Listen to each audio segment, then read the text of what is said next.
Good. Okay, so watch what you're doing now, because you're all being recorded. Okay, if I hand over to Marion, I think you're leading this next bit. Well, myself and Caroline are going to do a double act. So, I was just going to kick off to talk about sort of the processes that are involved in being a dementia-friendly community. And also, I think Caroline and I just want to flag up the benefits of what a dementia-friendly community offers to people affected by dementia in any town, anywhere in the country.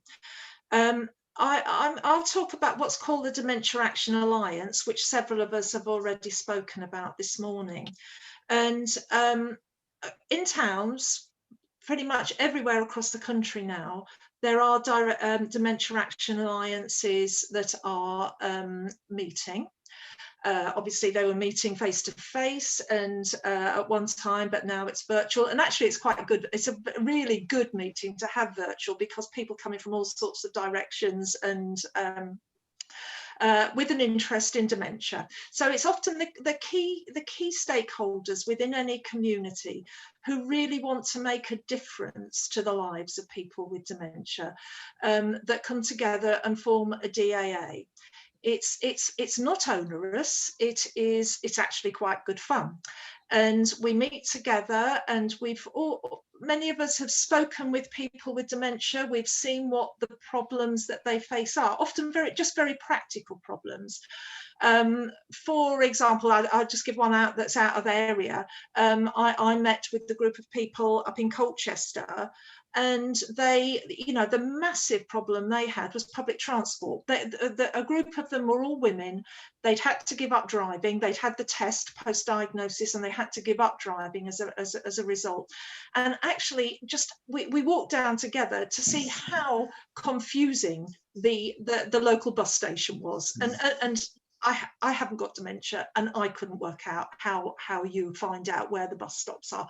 So in that situation, we came together. We worked with the transport company. We talked to them about it, and it's about trying to get some of those things changed.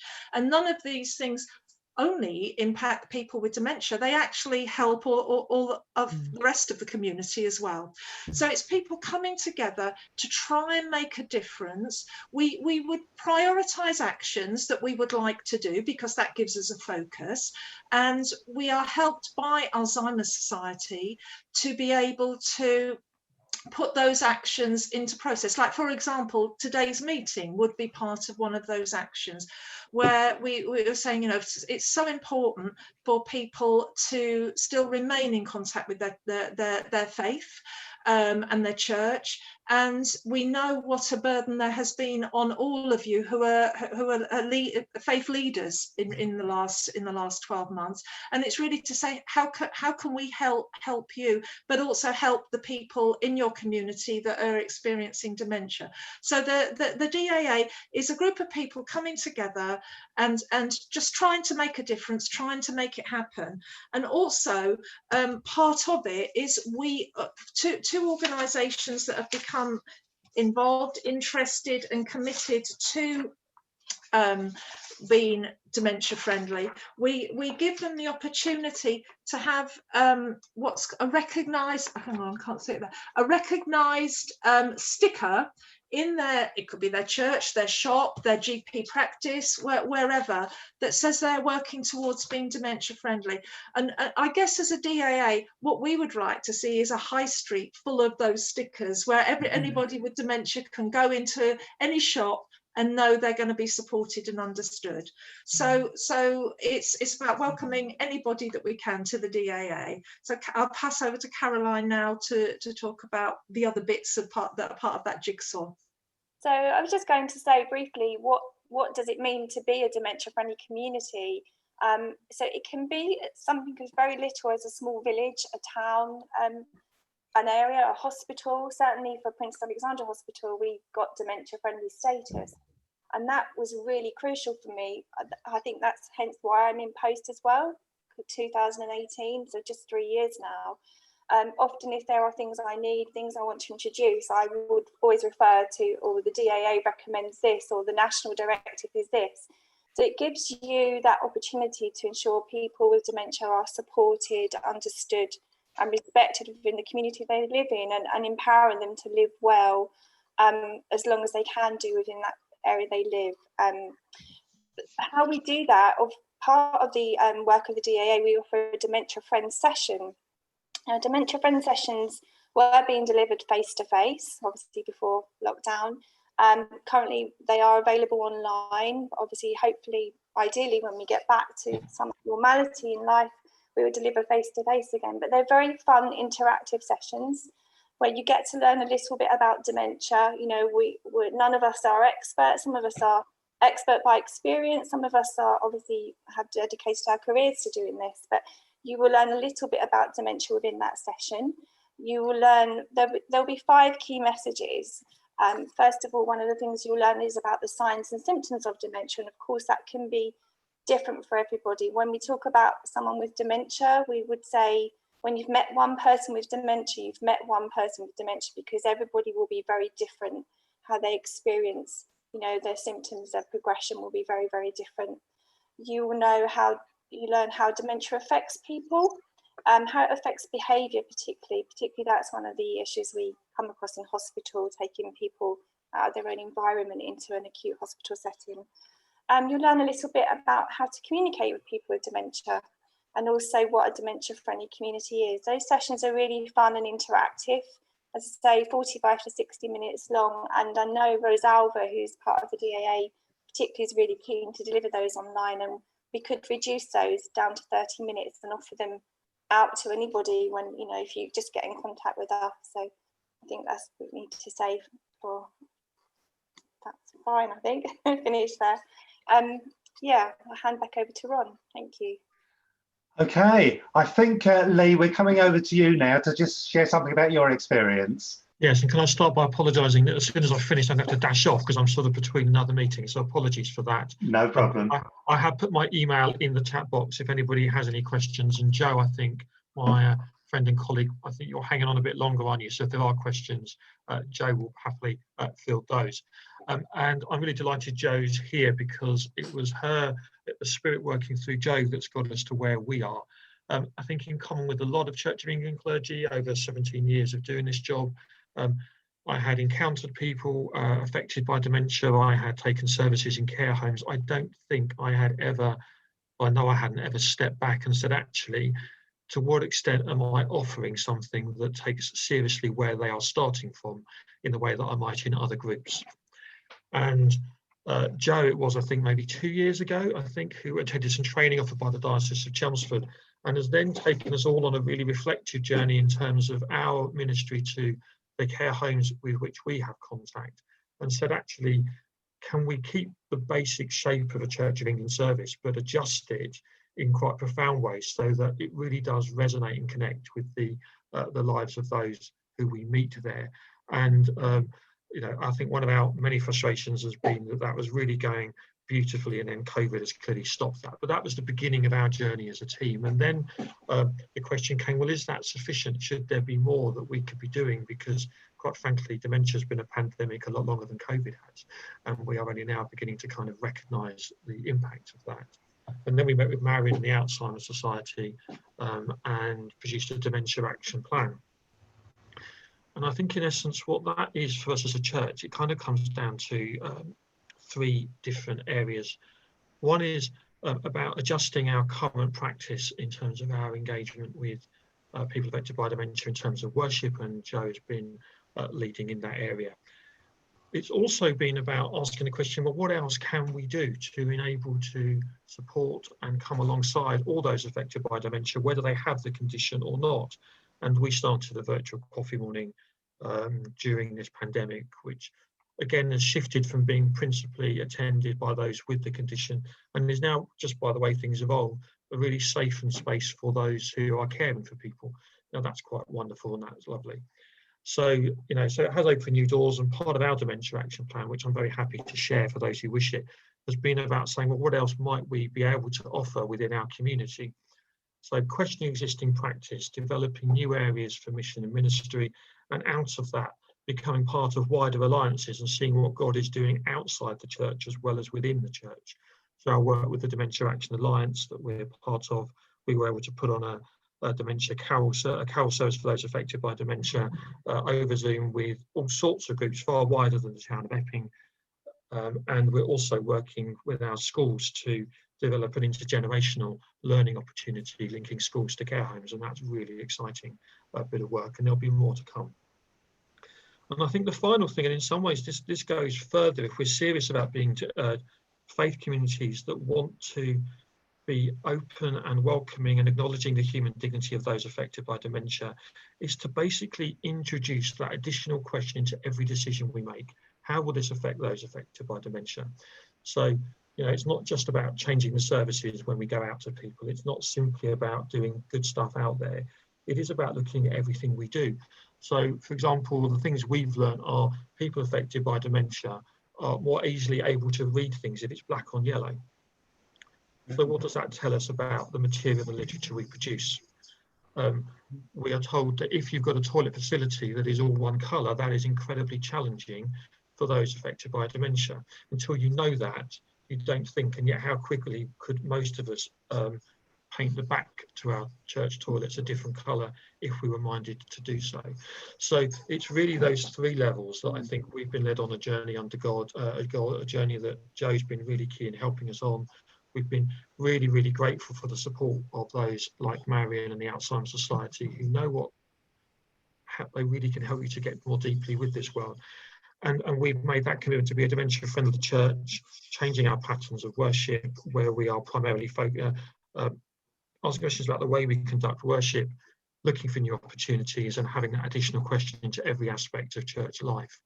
And as a result of that, ensuring that every one of our church council members will attend the 15-minute online Dementia Friend session just to try and get it into people's minds. It's only a starting point. And, you know, we hope that over the next 2-3 years, I'm not going to say we'll have reached a destination, but I hope we're a lot friendlier than we are now towards those affected by dementia. That's our journey in a nutshell. Brilliant. Thank you so much, Lee. That's really helpful. Are you going off now immediately, or? I'll probably got another minute. If I don't get back, I'll have no clue what the next people are talking about when I go in for their breakout route, so I better kind of disappear. Has anybody got a bursting question later, for Lee before he goes? No? Okay, that's fine. I mean, Joe's going to be here to be involved in the discussion later. I hope you've gathered actually that Joe has kind of been really the kind of driver for this, and I'm just so grateful for what God Brilliant. God put that on her heart. Anyway, sorry to dash and run. Enjoy the rest of your morning together. Take care. Thanks, Lee. Thanks, Lee. Thank you. Okay, well, we have on our agenda now, going back to Caroline about the Dementia Friends information sessions, but is there more you wanted to say about them? Because isn't that what you were talking about earlier on? So this part of the topic, I'm going to just talk about the bookcase analogy. Oh, okay, you're going on to that one. Okay, yeah, that's brilliant. Going back to what Lee was talking about before I continue, I think it's really exciting to hear the work he's done, because Marion and I and Kelly obviously got back together to reform the Holiday AA in July last year, and we really are passionate about working with you all, because particularly for me in hospital, when I have a patient with dementia who I really recognise they have spiritual or religious beliefs, definitely, you know, often staff don't always recognise that or understand that. And certainly our chaplaincy team in the hospital really recognise that, and are definitely working better with us now in supporting patients with dementia. So it's really positive. So I was going to talk about the bookcase analogy. So this is one of the things that Dementia Friends use in their training, and I use it a lot, certainly in my training as well, and I think Kelly does too. So just to say, it's not a scientific explanation of dementia. It's just something that it's really useful to explain. So if I start by saying, just consider today that I'm an 80-year-old lady and I have dementia. And on my right-hand side, I have a bookcase. And on this bookcase is full of books, and the books all include my factual memories. So if you consider the level of my shoulder, I have my most recent factual memories of maybe what I had for breakfast this morning. Then going down further to when I was in my 50s or 60s, maybe at my retirement party, going down to my knees, maybe when I was in my 20s, when I met my husband, when I got married, when I had my first child, and down to my feet when maybe my first day at school. Certainly for me, that's one of my earliest memories, my first day at school. I don't know if anyone can think back further than that. So they're my factual memories. When you have a diagnosis of dementia, your book, we talk about the bookcase gets rocked, you know, depending on the severity of dementia. What happens first? The books from the top of that shelf will fall off. We talk about dementia in terms of short-term and long-term memory. Of course, what most of us will know, our short-term memory is the first thing that's affected. You know, not remembering what we had for breakfast that morning, not remembering what the date is or the time or whose birthday it is next week. And as dementia progresses, those books will fall off the bookshelf. You know, they'll keep falling and falling and falling. So currently, if you imagine I'm 80 years old, but I'm in my reality today, I'm living in the 1950s. And my daughter comes round and I invite her in and I go to make her a cup of tea.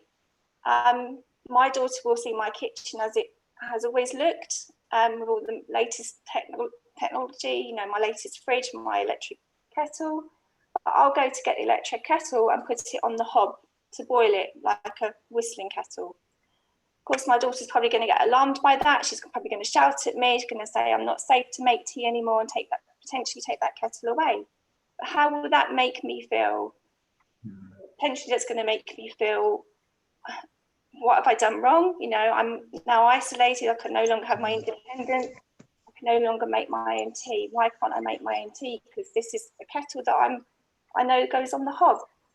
So it's about, we talk about validating experiences and going along with people's reality when they have dementia, and that's what we teach staff definitely at the hospital. How can we change that situation? Could we continue to allow me to make my own cup of tea? Because physically I'm able to. So how could we change that situation? Could we buy someone a whistling kettle to put on a hob if it's safe to do so? Of course, it's not going to work for everybody. And the part of my brain that's responsible for those factual memories is called the hippocampus. But what we know, and we know in research, that there's also another part of the brain that's responsible for our emotional memories. And these are the emotional memories that we know through research, even in the most advanced stages of dementia, is still often intact. So how does that affect me? If we put those two bookcases together, how do they work alongside each other? So if I give you a real experience of what I was witness to in hospital some time ago, I was called to a ward to go and help support a man whose behaviour was challenging for the staff.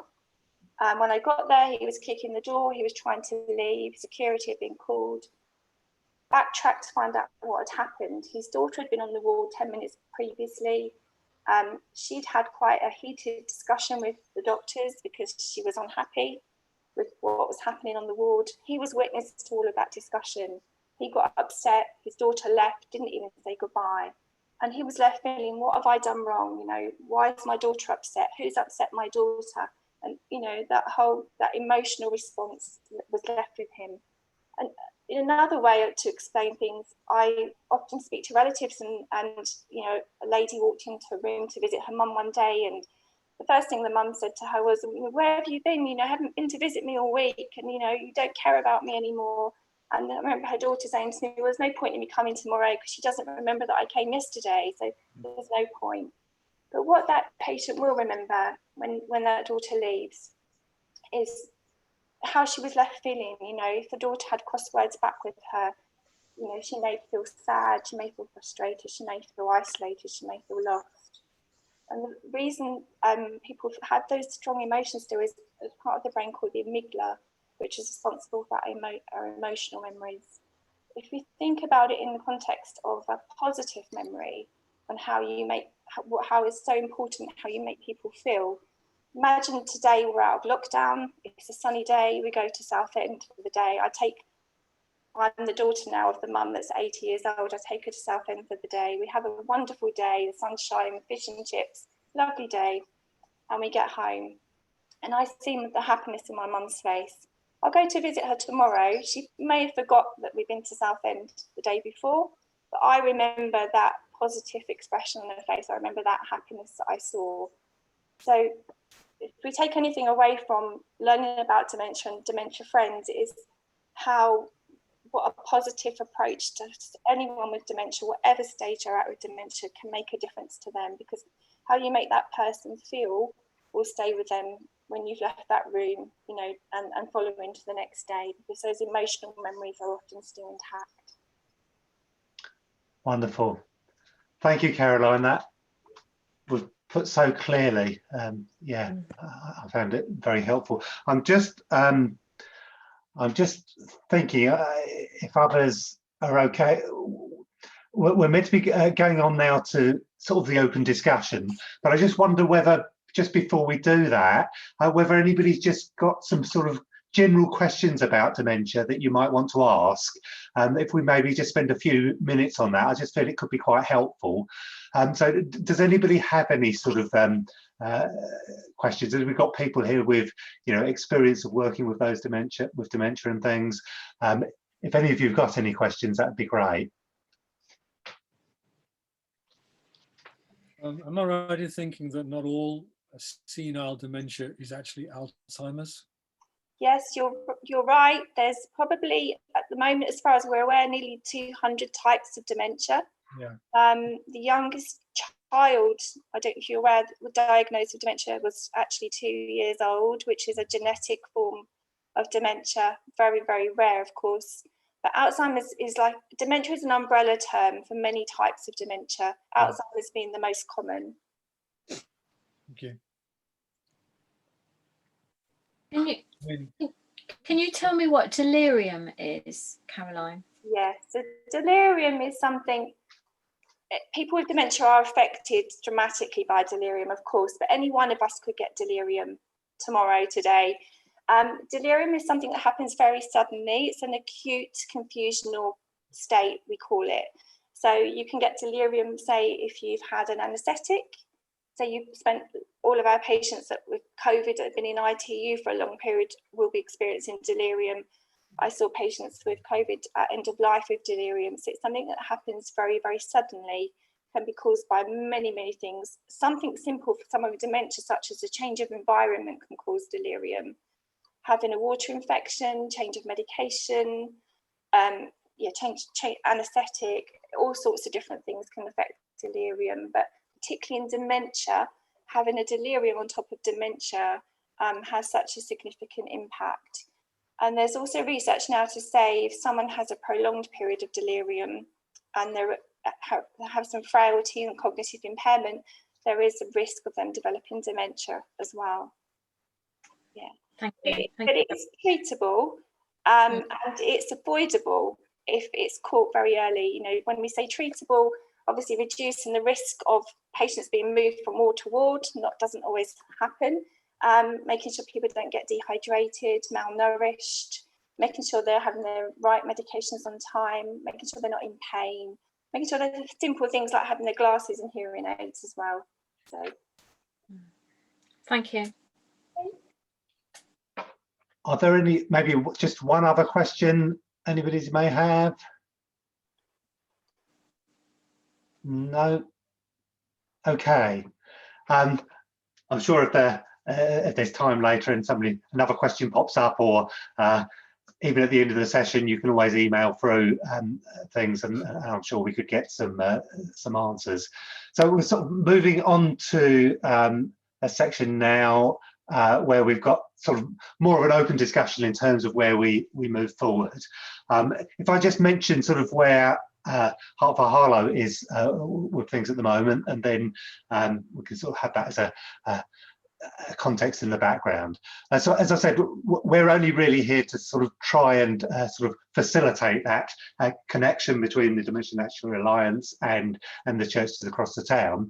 But we do recognise that it may be that we have a role ongoing because of it may not be practical for every church to have its own groups and things after it's better to come together. Now, one of the things that we'll be doing fairly shortly after sort of this session in the next week or so is setting up a page on the Heart for Harlow website that's got specific resources and things. Marion's managed to source quite a number of different resources that are particularly relevant for churches and things, and so that will be available to everybody certainly within the next week or so, once I sit down and or maybe I'll sit with Caroline and get her to do it, but we'll get all of that sort of set up and available. Then we're going to sort of talk about virtual coffee mornings, hopefully leading into physical ones, and about sort of developing dementia-friendly churches. And again, Heart for Harlow will play whatever role seems appropriate for people. We could just be in the background, or we could help run some of those sessions. So, Marion, I don't know whether you wanted to sort of say anything else to kick off the discussion and things. Okay, thanks, Ron. Well, what we had discussed at the DAA was an offer very similar to what Lee and Joe have experienced. So it was really on two levels. One was to set up something really practical for members of your church who have probably been very adversely affected by current situations, if they are affected by dementia, because as we know, it's been a massive change for all of us. But for people with dementia who maybe want to go out and don't understand social distancing and can't have family members come into their house to support them in the way they would in normal circumstances, life for people with dementia has proved to be very difficult. The lack of routines and things that are so important to keeping people sort of on track and feeling secure have been eroded over the last year. So it's not like we know the awful situation in care homes as for people with dementia, but it's also people at home and carers have taken a lot of pressure and found the situation quite difficult in recent times. So what we thought our offer would be is as I say, very similar to what happened in Epping back in the summer, and for people, for all of you to be able to invite members of your community, carers and people living with dementia, to a coffee morning. It will be an hour. It would be, we're going to set it up initially for about 6 or 7 weeks, and then see how it would go forward in terms of continuing. I've been involved when I was working in Alzheimer's Society in doing lots of groups like this, but obviously they were out and about in the community, from bowls clubs to walking groups, whole range of different activities that we set up, got developed, and then they were taken over either by the members themselves. And for example, I did one back in the early days of lockdown for carers of people who live in residential care. And because they were experiencing, still are, quite considerable challenges. And actually that group was taken on by the group itself, and they organised their Zoom session, and they're still meeting. And the Zoom element actually is helpful to get people to know each other at this time. What will happen afterwards for that group, I don't know. But like our model was, we would help set it up, get people together. We have experience in running the coffee mornings, as indeed Joe has now, and they're fun. They're not heavy. It's a coffee morning that anybody would go to. But we actually thought we'd ask you whether you thought maybe at the end, when we'd normally have a song, which Linda may be able to help us with. And when we'd have a song, and then maybe a hymn that's a commonly known hymn to end the session. And it was suggested maybe the Lord's Prayer might also be said at the end, so that it did have the link to their beliefs. but also was just enabling people to get together in their Zoom boxes and get to know each other. And people actually do get to know each other, and friendships have formed over with people joining these groups. So that was the offer on one point, which was to have a weekly coffee morning starting in middle of February, just for an hour. And we do quizzes, we could do a bit of seated exercise, all sorts of things, what people want to do basically. And then we would talk about how we would take it forward from there. In addition, our offer is also to be able to offer you Dementia Friends sessions. Like Caroline gave you a clip of part of a Dementia Friends session. There's bits either side of that which make it about a 45-50 minute presentation which people are involved with. It's not somebody talking, it is about getting your opinion, getting your feedback, you know, an interactive. So we could do that. We could work with you as we work with Lee and Joe regarding the environment and trying to get it to see every environment from the perspective of someone with dementia. Like, how often do we go into, in normal times, sort of a supermarket we haven't been into before? We don't know where the toilets are, you know, and that experience can be the same experience every time somebody goes into a supermarket for someone with dementia.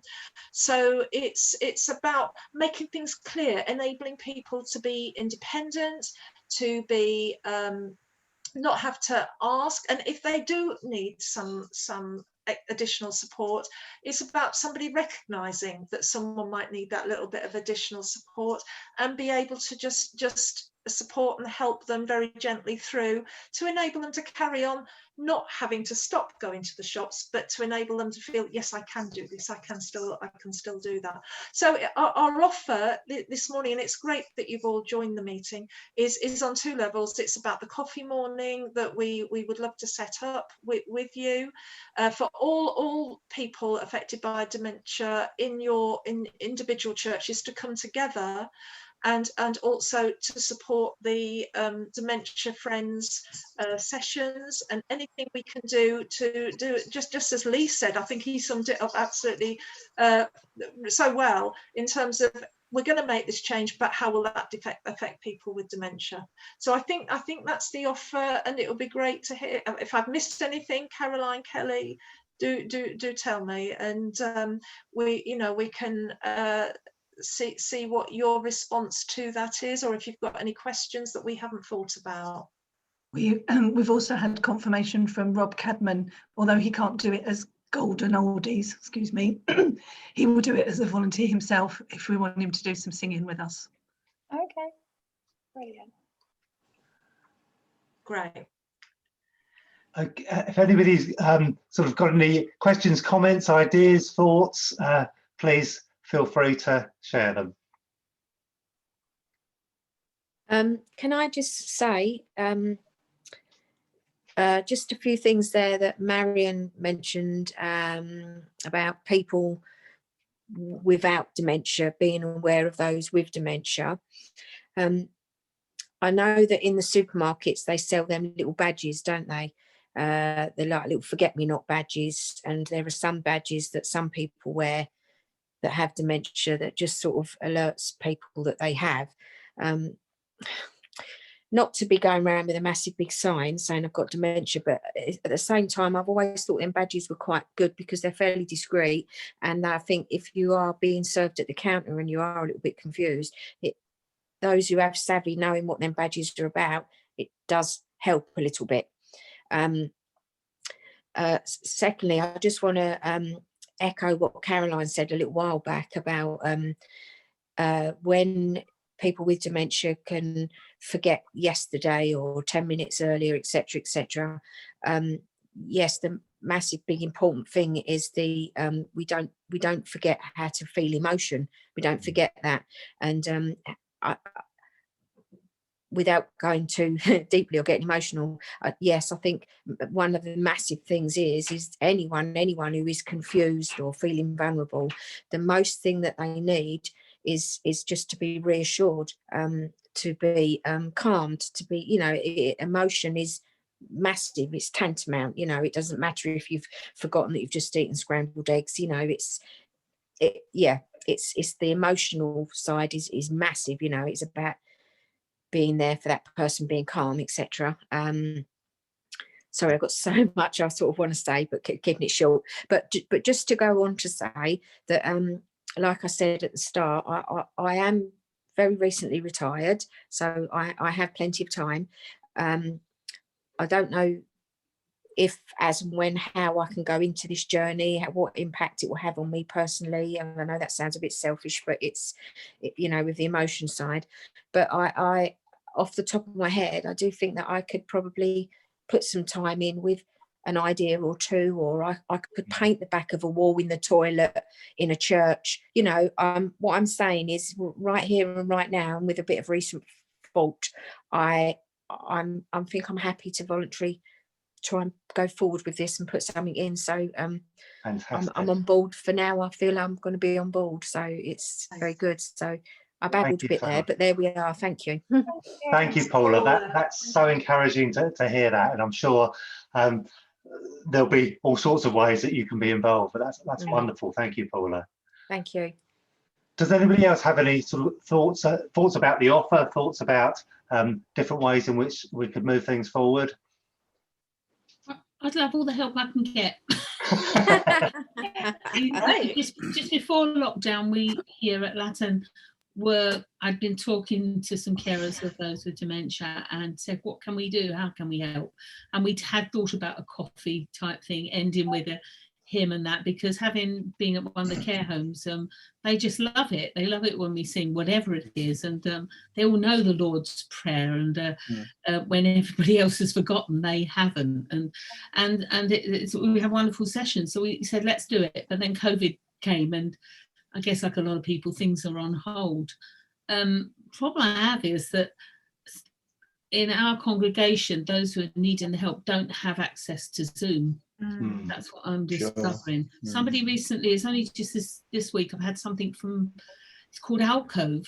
Have you heard of that, where they have a handheld phone given them, and they're trying to link up with us on our Zoom services, but it isn't up and running yet. It's only just been appointed as somebody who can make contact through this, and the lady with dementia can then speak to me directly. But it is amazing. Alcove is amazing.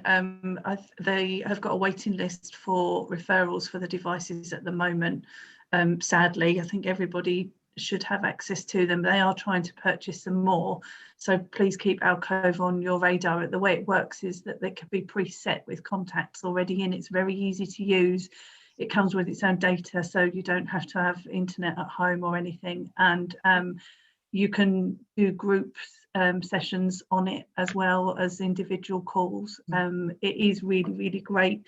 We at Rainbow have a tech library. We have 20 tablets. We're due to purchase some more that have come with dongles that you can refer people through on Frontline, and they can have it for a week at a time, unless there isn't a waiting list, and then we've let people have them for a little bit longer. But it is a library. It's unfortunately not a permanent fix. So the problem will be is if you give somebody something to use and then you take it away. It's like with reducing loneliness and isolation, I was once told, well, now you've helped that group, shouldn't you be moving on to another group of people? And I said, well, not really, because now they know what they're missing. So it's just getting that balance. But also, my offer would be, as I said, I run social clubs normally with volunteers. So the way I work is I find a space that I can have for free, and then we set up a coffee morning or afternoon, and then I recruit volunteers to help run them.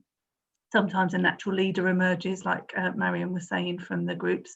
Others, it's somebody living in the local area. Others, like Caroline and Ron, who've been volunteering with Rainbow for a long time, and more recently with our community hub response. But the offer could be from Rainbow to help set up, and obviously dementia friendly, but they could be open to any older person in the community. So that would be my offer moving forward from virtual, if that's something you'd like to take up later on. Well, going back to where I started, we'd love that, and we'd offer our church hall. We have quite a large church hall, and we're available, and we're happy to join with others if they want. And we'd love to do a dementia-friendly session, Caroline. Great, yeah. Lynn, that definitely would be lovely to do. And you very kindly offered your church for us to do the summer holiday hunger sessions last year. So, or year before last, sorry. Last year we won't talk about. We're still taking the boxes out from here, so. Yeah. Brilliant. Is there anything anybody else would like to say? Oh, I think, George, you put up your hand. I spoke to the church leadership.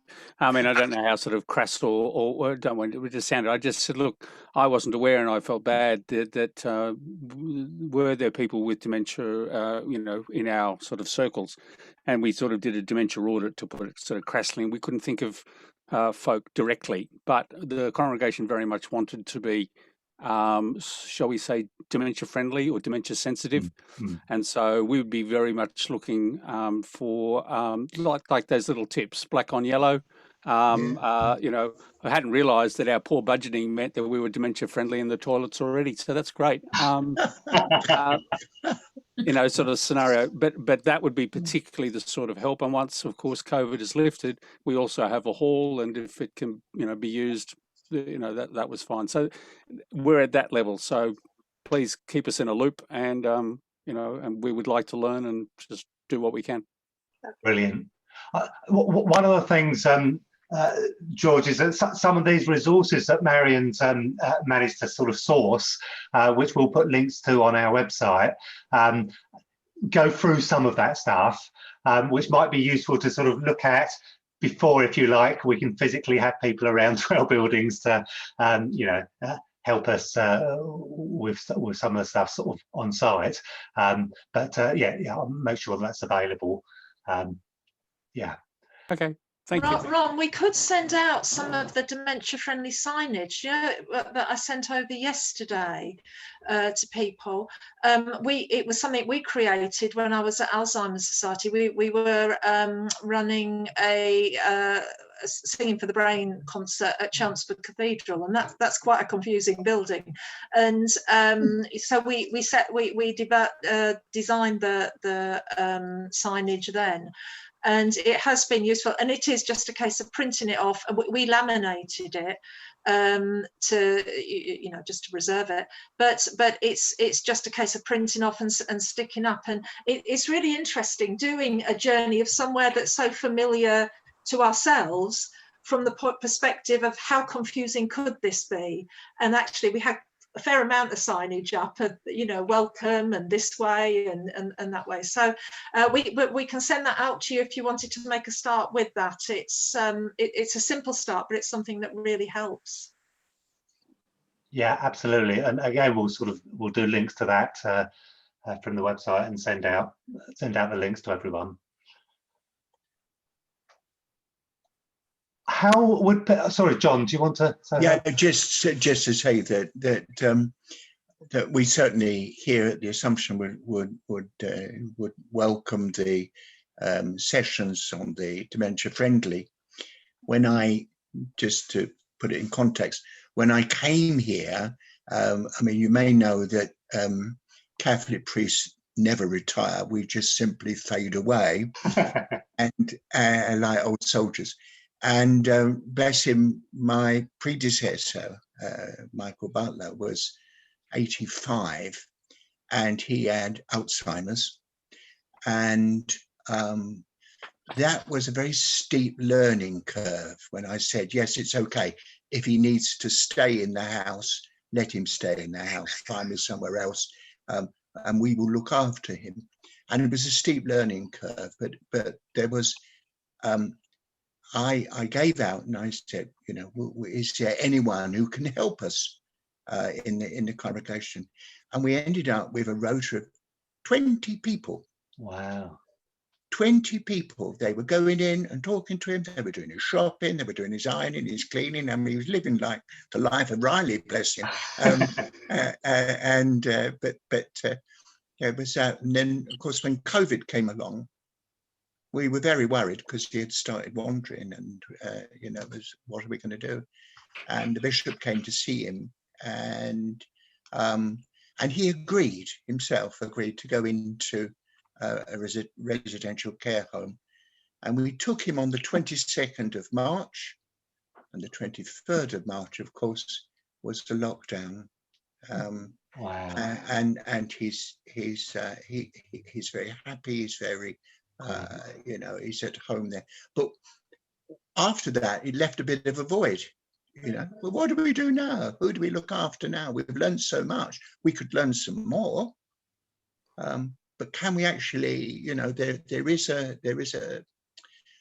a wealth of wanting to help people in this way, not just their former parish priest, but I'm sure that, you know, wanting to help anybody in that situation. So I'm particularly interested in those, and you know, and they were saying then, can't we do coffee mornings or whatever? Well, of course, with COVID, we've had to close the hall for the moment, but hopefully we could. So I'm certainly very, very interested in learning more and in doing more to help others. Brilliant. Joe. It's just to say that the support we had from Alzheimer's, from Claire and Rosalva and Marion, was really second to none, in the sense that they took us through it and stayed with us until we felt confident to go on our own. And but we had all that input from them, and they didn't leave us alone until we actually got it set up and felt confident to go forward. So we're forever appreciative of that, and that's what underpinned what we're doing. Fantastic. So it's just to say that, you know, if you go for it, that they will be with you until you feel confident in what you're doing. Yeah, I think for me to say as well that why we speak about what you just said is lovely, you know, the support you got, but I think it's something some of us are really passionate about and probably will want to keep on going with anyway, because I think it's really exciting. And I know initially we need to do this via Zoom, but Linda will tell you if she wants to speak a little bit about it. I don't know, but even though we've had to do our singing sessions via Zoom recently, the impact that's had on some of our patients, particularly in the hospital, has been remarkable. So it's been worthwhile doing, you know, until we actually can go face to face in the future. Yeah, I mean, it's been wonderful to have the opportunity to just talk to one patient one-on-one, hasn't it been, Caroline? And we've been able to have little conversations with them, and it does trigger these little memories that suddenly, like last week, lady started to sing a song just completely without any warning. She started singing a song that she had sung at primary school, and this was as a result of us just spending some time just talking to her and just giving her the time and the confidence to calm her down and to just feel confident to speak to us. And she did, didn't she? And it was amazing, wasn't it?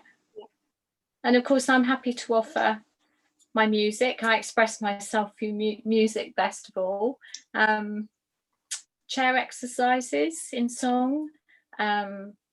Any songs anybody would like to hear, I'm happy to play them for you and sing. Hymns as well. Perhaps we could have a list of some hymns that you would like to see sung at these coffee mornings, and I can do some research and find all the music and practice them before I come to your coffee mornings.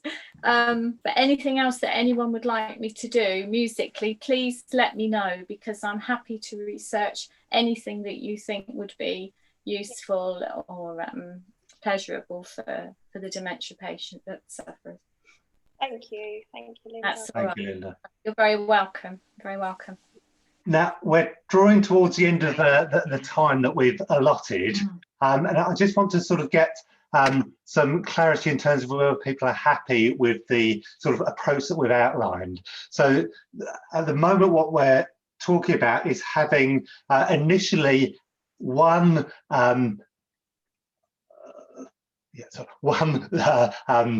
dementia friendly coffee morning over Zoom.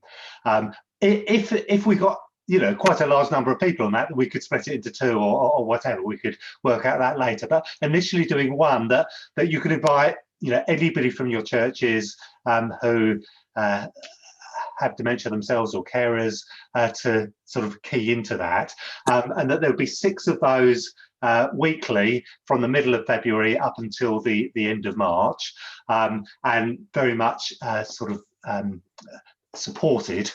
Halfway through that, we're going to sort of meet and think, well, how do we take this on longer term? And if you or others within your church are engaged with those, then you could sort of come to that meeting to help us to sort of work out how do we make this sustainable for the longer term. Obviously, the hope for all of us is that we're going to move from virtual to physical at some stage before too long. And again, sort of when we move physical, would it be, Lynn, for instance, has offered a whole, is it sensible for us to start with 1 or 2 physical places where people from a number of different churches can join in, rather than suddenly dispersing into sort of 10, 20, 40 churches across the town and having one person at each, so that sort of move to physical, we'll need to sort of think about what's the most sensible way of doing that. And also the dementia friendly sessions, I don't know how often you were thinking, Marion and Caroline, about those, but they're things we could let people know about. Sure. How often were you thinking? Well, we can do them. It's really asking people what they need, what would work for them, and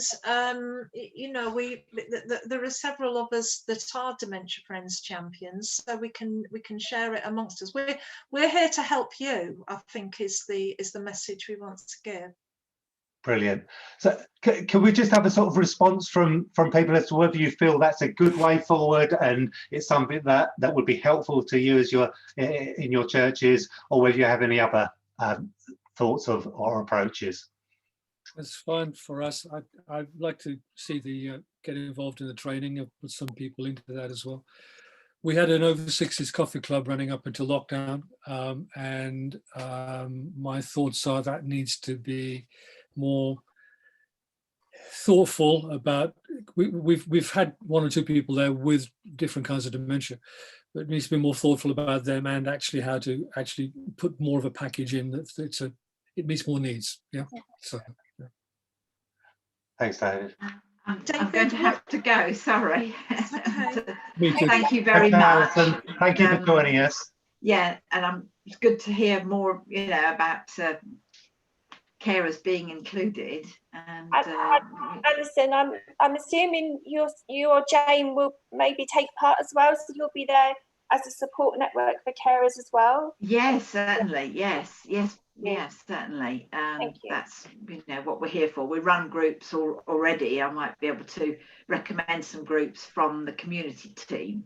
So anyway, thank you very much. Bye bye. Thanks, Alison. Bye bye for now. David, could I just ask, when you were saying, you were talking about the group that was meeting and potentially, there are people with dementia there. Do you feel any of those that are living with dementia and their carers would be able to join the coffee morning? Again, the problem is that some of the elderly are not able. Very frustrating.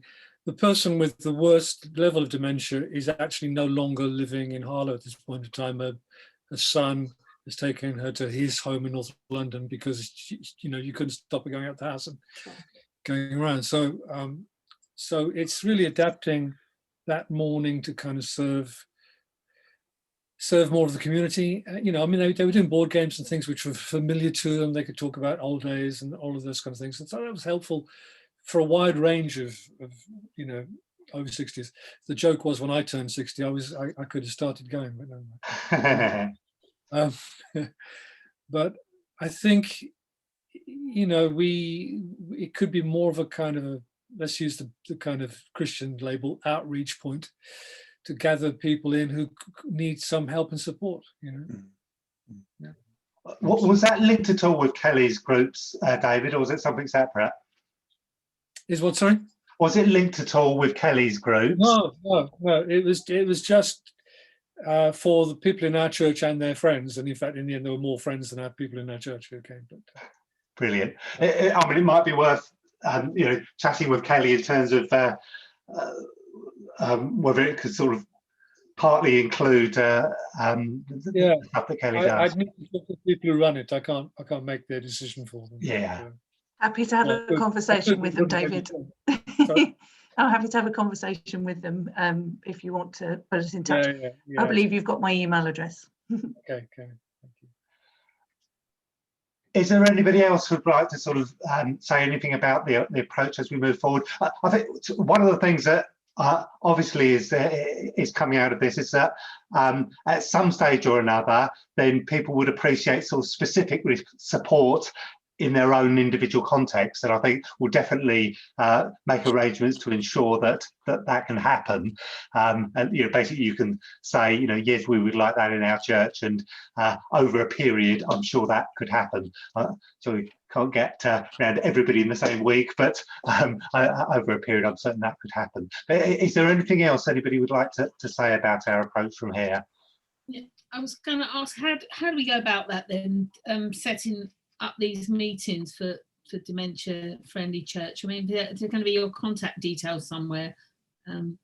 Yeah, what I was thinking, Lynn, is if initially we probably between myself and others in the Dementia Alliance we'll probably host the Zoom sessions initially and let everybody know about them when they are, and people can come into them. But in terms of after that initial 6-week period, then it could be anybody from anywhere in the town who might sort of host them. And obviously, once we're back physically, then we'll talk about where it's going to meet and who else is going to be. Just me, I am Lynn Hurry after all, so I want to get on with it. Absolutely. So the Zoom sessions will be starting middle of February. So that's the sort of next step to really moving forward. But absolutely, make sure you've got all the details. Yeah, and I think supplementing that, like we could also send round to you a link to join a Dementia Friends session virtually as well, so that you can experience the whole of the session. And we can do that quite quickly.